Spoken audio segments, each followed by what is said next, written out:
Dans la dernière édition du magazine Gala, paru ce jeudi 6 avril, Frédéric Beigbeder est revenu sur l'affaire Pierre Palmade. Ancien accro à la cocaïne, l'écrivain refuse d'enfoncer l'humoriste.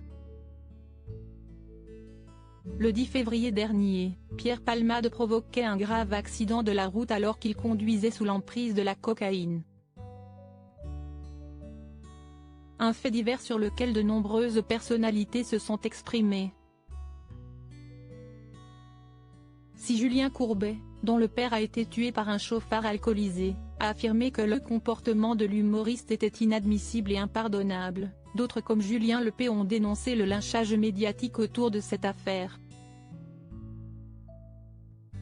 Ancien accro à la cocaïne, Frédéric Beigbeder, lui, a récemment déclaré qu'il aurait pu se retrouver à la place de l'ancienne acolyte de Muriel Robin.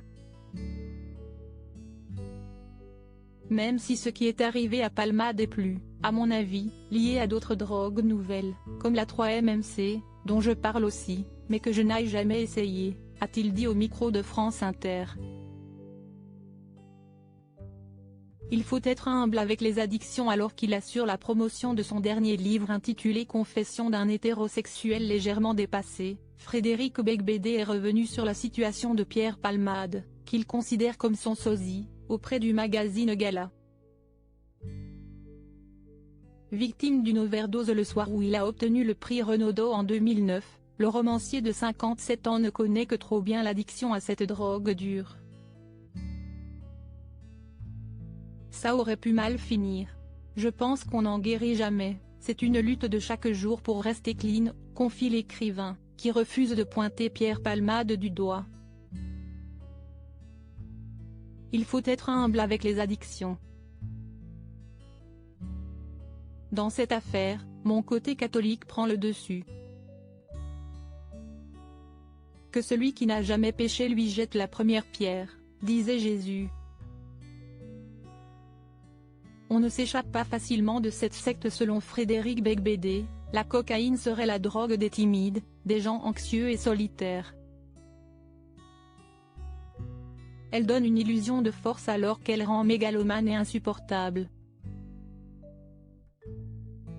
Mais on ne s'échappe pas facilement de cette secte, explique cet ancien cynique solitaire qui a désormais besoin de chaleur humaine.